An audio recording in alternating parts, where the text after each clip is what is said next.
ગઈકાલે જાહેર થયેલા 5 રાજ્યોની વિધાનસભા ચૂંટણીના પરિણામોમાં પશ્ચિમ બંગાળ, આસામ અને પોંડિચેરીમાં ભારતીય જનતા પાર્ટીના શાનદાર દેખાવને પગલે આજે ધાનેરામાં ભાજપ કાર્યકરો દ્વારા વિજય ઉત્સવ મનાવવામાં આવ્યો હતો।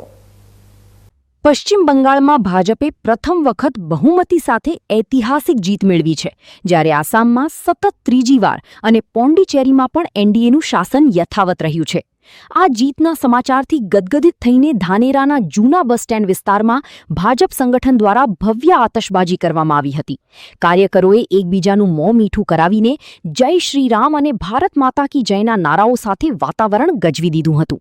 આ પ્રસંગે ભાજપના આગેવાનોએ જણાવ્યું હતું કે તાજેતરમાં સ્થાનિક સ્વરાજની ચૂંટણીમાં મળેલી સફળતા બાદ આ રાષ્ટ્રીય ફલક પરની જીતે કાર્યકરોનો ઉત્સાહ બમણો કરી દીધો છે।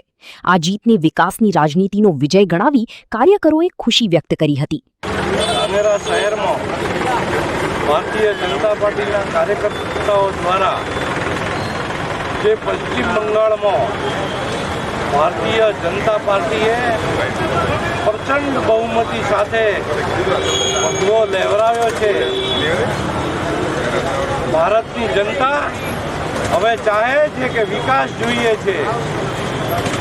વિપક્ષોએ જે ગુંડાગર્દી, ભ્રષ્ટાચાર, બળાત્કાર, લૂંટ જે મચાવી હતી અને બંગાળની પ્રજા ત્રસ્ત થઈ ગઈ હતી, જ્યારે નરેન્દ્રભાઈ મોદીનો મંત્ર હતો સૌનો સાથ, સૌનો વિકાસ, ભારતીય જનતા પાર્ટી એક જ મંત્ર આપે છે કે ભારતની 140 કરોડ જનતાનો વિકાસ થાય, દરેકને હર હાથ હર કામ મળે, દરેકને રોજગારી મળે, આરોગ્ય સારું રહે, શિક્ષણ મળે, તે માટે કામ કરી રહ્યા છે આપણા માનનીય વડાપ્રધાન નરેન્દ્રભાઈ મોદી।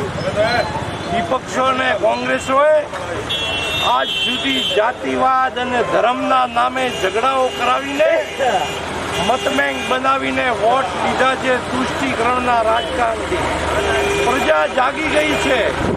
હવે પ્રજા વિકાસ માગે છે અને એનો આજે બંગાળે સ્વીકાર કર્યો છે અને બંગાળમાં, આસામમાં, પોંડિચેરીમાં પ્રચંડ ભારતીય જનતા પાર્ટીની સીટો આવીને ત્રણેય રાજ્યોમાં સરકાર ભારતીય જનતા પાર્ટીની બનાવી છે।